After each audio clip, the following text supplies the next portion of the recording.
السلام عليكم ورحمة الله وبركاته. بالنسبة للناس اللي سألتني ازاي اعمل صيانة للسخان بنفسي من غير ما احتاج لفني او مهندس صيانة او حد يجي ياخد مني مثلا زيارة، فانا محتاج ان انا اعمل صيانة بنفسي للسخان، ان انا اقدر اطلع السخان واعمل له صيانة بنفسي، بحيث ان انا امنع مثلا ان يبقى فيه لطوش سودا في الصورة او في مشاكل بتحصل في السخان او عطل مثلا سخان متكرر بيحصل لي. فانا اعرفك ازاي تعمل صيانة للسخان بنفسك من غير ما تحتاج حد. بس عايزك قبل ما نبدأ الفيديو تصلي على النبي وتعمل اشتراك للفيديو وتعمل قصدي اشتراك في القناة وتعمل لايك للفيديو، وتابع معايا واحدة واحدة كده عشان اعرفك ازاي تطلع السخان بنفسك من غير ما تحتاج اي حد، وتعمل له الصيانة البسيطة اللي تخلي ما يحصلش اي مشاكل في المستقبل.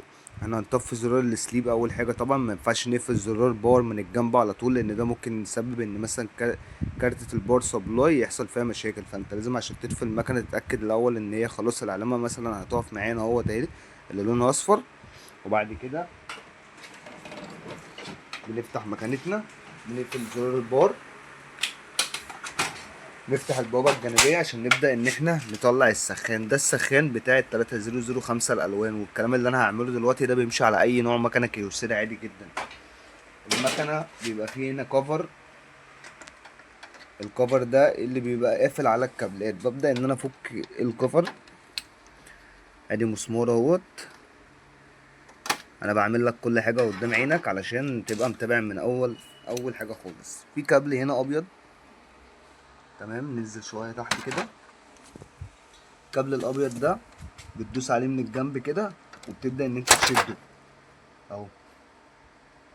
دوس كده من الجنب عشان ان انت تشده. بيبقى في كابل تاني لونه اسود اهو جوه، بتدوس عليه كده برضك من النص وتبدا ان انت تشده كده. انا شلت الكابلين بتوع السخان. بيبقى فيه 4 مسامير، مسمار هنا ومسمار تحتيه، مسمارين اهمت، واحد هنا وواحد هنا، والجنب التاني نفس الكلام برضو، مسمار بيبقى فوق هنا والمسمار التاني المفروض بيبقى هنا، بس احنا تقريبا شايلينه يعني. هنبدأ ان احنا نفك مساميرنا. ادي اول مسمار،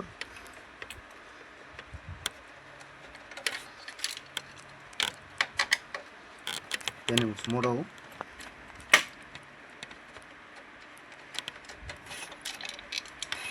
ونبدأ نفك المسمار اللي هنا كمان. هما المفروض 4 مسامير.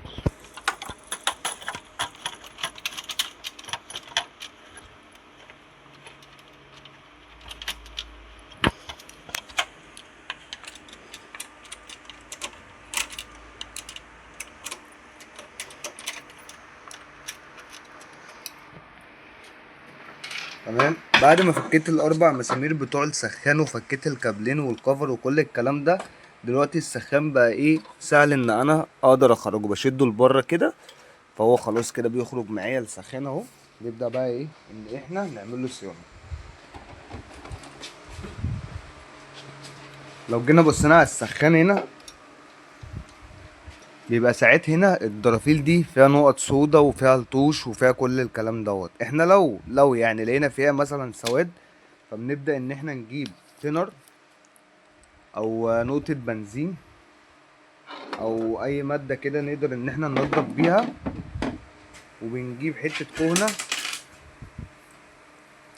تمام، وبنبل الكهنة ديت بالتربنتينة او التينر او ايا كان، وبنبدأ ان احنا ننضف الدرافيل بايدينا كده اهوت، بحيث ان هي لو في اي نقط سودا انا بشيلها. بس اهم حاجه في الموضوع ده كله واللي انا عامل الفيديو عشان اوريهولك، فيا رب تاخد بالك منه. عايزك تيجي تبص معايا انا اهوت كده في بيبقى في هنا مسطره. المسطره دي بتلم سواد.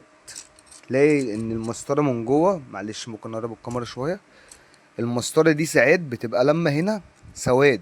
السواد ده انا اشيله ازاي؟ طبعا انا عشان انا فني صيانه فاقدر ان انا ايه اشيل السواد ده بالمفك. بس انت طبعا عشان مثلا مش فني صيانه، فالامل ليك ان انت تجيب